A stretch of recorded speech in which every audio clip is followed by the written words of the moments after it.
Doug, let's go ahead and introduce our first guest. Yeah, we're bringing on some friends of the program and some regular sponsors at our events, and I'd like to welcome on the program Tad Micheal, President and CEO, and Michael Guercio, Content Manager with WellRight, one of the leading employee wellness solution providers. I just want to correct you, Doug. I believe Michael's title is Wellness Ninja. Wellness Ninja, I did see that, yeah. So I'm a little scared. But go ahead. I'm sorry. We're actually going to talk about, they're going to talk about their new book, 21 Habits, a Wellness Survival Guide. Tad and Michael, welcome to the program. Thank you. Thanks for having us on. Yeah, great to have you here. And Tad, great to catch up with you again. Tad, if you don't mind opening up and kind of give a backgrounder on WellRight for our audience that may not know you. Yeah, WellRight, we just provide corporate wellness software or portals to help corporations help their people become healthier. Let's talk about your book, and I know you and I talked about it a little bit when we were together at AHIP in Nashville, but give our audience, where you got the idea to do this book. It was kind of weird, but from the beginnings of WellRight, I always had in the back of my mind, we need to do a book. I did another children's book, and so I knew it was possible. And when you look out in the wellness space, there's just so much information these days. Should I be doing gluten-free or GMO or this or that or the other? And I wanted to distill all that madness into just simple, basic things that were irrefutable things that everybody should be doing. And so we started down that path. I hired Michael. He's a certified coach, nutritionist, all that stuff. And we worked together. We kind of found the solution, what everybody should be doing, and then we ran into habits. And habits just rocked our world because when you look at it, a lot of people do know what they should be doing. The trick is getting it into your life. And so habits have been just huge for us, just really opened up our eyes to how you can get some of this wellness stuff to stick instead of just popping from, trend to trend. Can you give us an example? I mean, I just personally struggle with my habits. I get started. I have good intentions. Maybe I stick with something for a while, but then it fades out. So, how do you change that in the employer setting? What works? So this is Michael. This is Michael here talking, and this is really one of the foundations of the book. And so there's a lot of people giving prescriptions right now, right? The best diets, the best exercise routines, and we found that anyone can give a prescription, but how can you make people stick to it? And that's really the premise of what we're doing here. And so I'll give you a scenario.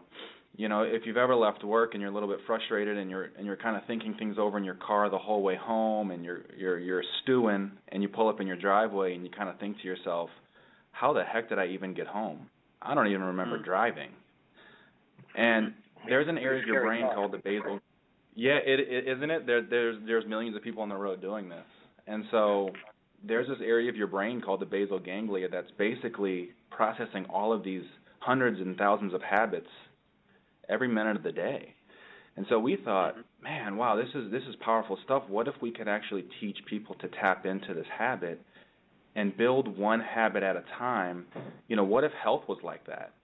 What if you really didn't have to think about it, and you could bring hundreds of these healthy habits together? And imagine the mental room that you would have to do other things, to focus on your work, your job, your family, without worrying about health every second of the day. And so really that's the foundation of habits. Tad, what has been your experience with habits? So personally, as we found out about habits, both Michael and I and really everybody at the company has experimented with them. And for me, what I've been doing is I just do one at a time. I work on it until it becomes a habit. It might be a week, might be a month, might be 3 months. But over the last 18 months, I would say based on this habit thing, I've changed myself more for good in the last 18 months than I have in the last 18 years.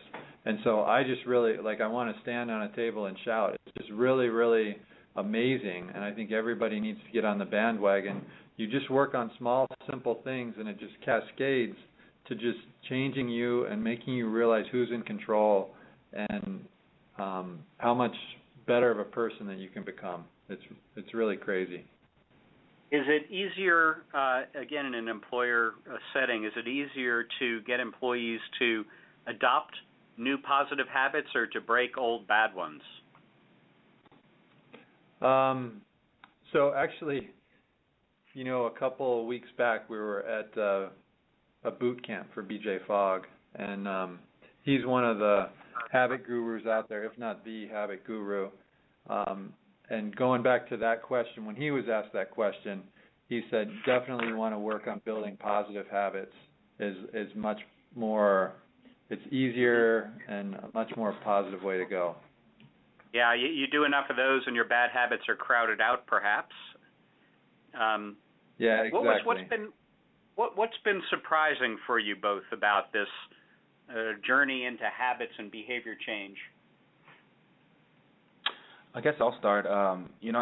With the book we have 21 habits, and it's the first 21 habits, but it's 21 that we thought were really solid. And of those 21 habits, the one that was interesting is we wanted to talk about water, right? I mean, most people see it as maybe the best beverage that you can choose. And so right. we're like, we're supposed to drink, is it 6 gallons a day? And be connected by catheter to the bathroom. No, I'm sorry, right, go ahead. Exactly. But you're right. You hit the nail on the head. Everyone's arguing over what's the dosage, what's the prescription for water, and so we started to dig into the literature. And funny enough, we couldn't actually find 8 cups of water. The whole 8 cups of water a day has been the general recommendation for maybe the last 60 years. Right. And we were searching and searching, and we just couldn't find it. And so really what we came to the conclusion of is, you should choose water as your main beverage. It's probably better than anything else you can choose, but also your food contributes to your water content too, and so the more healthy fruits and vegetables you get in there, you're going to add as well. So it's not worrying so much about getting a cup of water every 30 seconds. It's just about, the crowding out method, right? You drink a little bit more water, you're probably going to be drinking a little bit less of something else. And I would say, of all these 21 habits, each one was a bit of a surprise, and Michael and I, a lot of them we ended up duking out. But one big surprise for me, a huge aha, was sunshine. And I think I probably knew that sunshine was associated with vitamin D, but I just figured, you know what, vitamin D is a vitamin, and we get vitamins from eating food, right? Well, it's not really right, because you can get vitamin D from food. It's just very, very hard. You can get it from milk. All the milk's labeled vitamin D, but that's all supplemented, and so it's not as good as real vitamin D. Probably the only food source that you can get enough vitamin D from is fish, fatty fish, and you barely even get any. You might get 400 units, whereas the real way your body's supposed to get vitamin D is from the sun. If you go out in the sun for 10, 15 minutes, you can get 10,000 units of vitamin D as compared to just hundreds from trying to eat a little bit of fish. And vitamin D impacts your immune system. So if you're not getting enough vitamin D, basically you could be getting any disease out there because your immune system is low.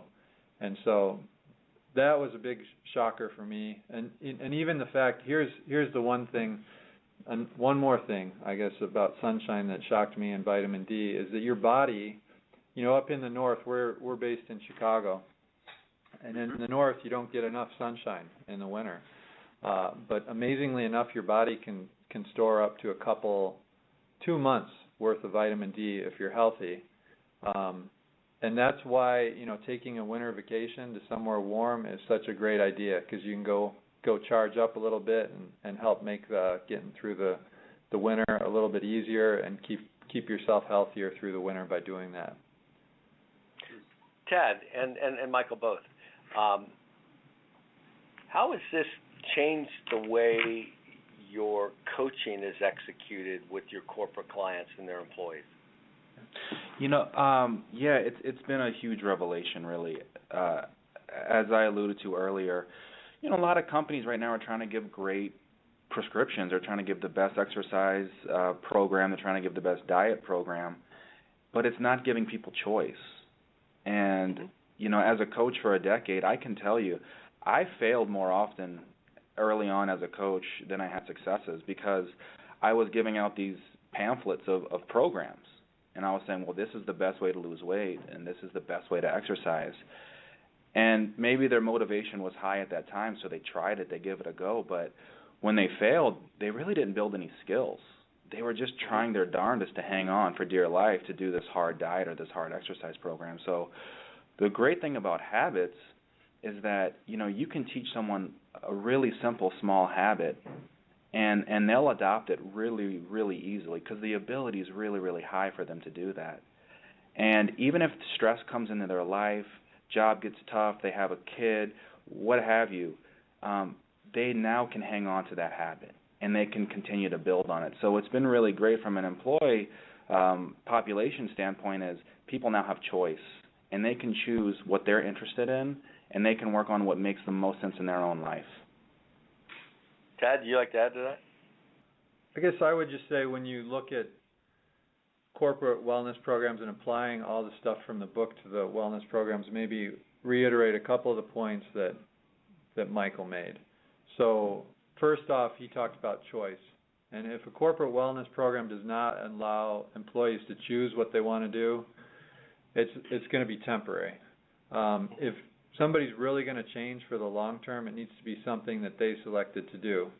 And even though it may not seem like it's the right thing, like some of our challenges might be, one of them is called Connect 40. You go out and you socialize with 40 different people over the course of a month. Well, if somebody's excited about doing that, it gives them a small victory, and it helps them move on to the next victory. So choice is very important. The second thing out of three here that Michael emphasized was habits.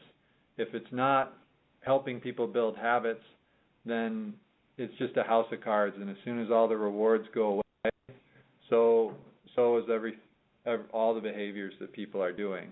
And so, just like Michael was saying, when he coaches with habits now, if he teaches them a habit and he comes back to them a little bit later, they're able to maintain that habit, and they don't fall as far back as typically he had experienced in the past. And then I guess the final thing that I'm just all jazzed about is, I think, is personal growth, because this habit formation thing, it starts with wellness, but once you realize how habits work, people start to use it for other parts of their lives, and I have too. And really, wellness is just a good practice ground for habits. It's non-threatening. So if you're trying to build a habit of eating more vegetables, it's very non-threatening versus maybe working on some more personal habits. And so as companies use habits and wellness programs, it's going to help their people become better people, and essentially better people make better companies. And so that's where it's really at, is helping their people become better people, and wellness is just, a way to get there. When you look, at wellness, and you look maybe a little beyond wellness to total well-being of an individual, habits kind of fit very nicely with helping individuals, develop, better total well-being, do they not? Yeah, exactly. It goes back to what Michael was saying at the very beginning of the interview. We can only work on so many things at once consciously, and so we really kind of need to build habits one at a time, and then work them into our basal ganglia so we don't have to think about them, and then it becomes kind of automatic. So you think of when you first learned to drive a car, it was hard. You had to look behind you, if you're going to change lanes, turn signal on, look behind you, all these things. It was confusing, it was stressful. But if you can take these small little simple things, wellness things, bake them into your life, it's not stressful anymore, and it can be automatic, and it can free yourself to go on and work on other things in your life. It's really amazing. The body's an amazing thing. Yeah, it is. And I know we only got a couple minutes, but just one thought I had is hearing you talk is that when you talk about habits, that's a pretty understood concept for an individual, is it not? That's an easier way to get people to get their heads around this whole wellness, total well-being, and what the tiny steps they need to take towards moving in the right direction, is it not? Yeah, I think habits are really liberating, actually, to people. You know, as a coach, when I used to give them a program, you would see their eyes jump out of their head like, whoa, I have to do all 120 of these things. Well, when you give someone one thing to do that they want to do, that they've chosen to do, they're excited about it, their chance of success is so high because it's just focusing on one thing. And that's really going to catapult them to focus on more things because they're going to have all these small successes. So companies have really jumped into this and really love this. And in employee populations, it's really non-threatening, and it's fun, and it brings people together. So we're having a lot of fun with it. That's great. Hey, Tad and Michael, it's been great having you on the program. And time flies, we're having fun. This is very interesting. And Tad, I'm assuming you're gonna talk about this when you're with us out at Forum West as well. Is that correct? Yeah, definitely. Good. I'd like to give you each an opportunity to leave our audience with one or two takeaways. Michael, would you like to start? Yeah, you know, just if you guys are out there kind of struggling with health and struggling with a plan that you've been trying to follow, just shrink it down a little bit. See if there's one thing that you can pull out of it that you're excited about, that you want to do, and just wake up every day and focus on that one thing. And I think you'll find health is really much easier than maybe you're making it, and you'll have a lot of success. And I'm just going to share a short story that backs up what Michael just said, and that is our first challenge we did here was the habit challenge. Everybody got to pick a habit that they were going to build over 30 days. And our head of architecture, our chief architect, he told me, I think I'm going to do the big one. I'm going to stop drinking coffee. He was drinking 8 cups a day. His doctor told him he needed to get off it. He was only sleeping 4 hours a night. And then it came the day of when we were going to start it. We were going to go around the room and announce the habit that we were going to do. And he says, I can't do it. I love coffee too much. And so he announced his habit was going to be writing for 15 minutes a day. So he faithfully wrote for 15 minutes a day something he totally believed in, that he wanted to do, that he was excited about. He shared his experience with me every day. 2 weeks in, he walks past me and he said, I did it. I stopped drinking coffee. And one day he was able to stop drinking coffee because he had gained the confidence. He had learned who's in control. And that's how habits are going to work. You need to pick something you believe in. You work on it because it's easy, just like Michael was saying, because you want to do it. And then other things will just snap into place like that, and you'll move down the wellness road faster than you ever believed possible. Very good stuff, Tad and Michael. I thank you so much for joining us on the program today, and look forward to seeing you in Las Vegas shortly. Have a great weekend. You as well. Thank you so much. We'll see you.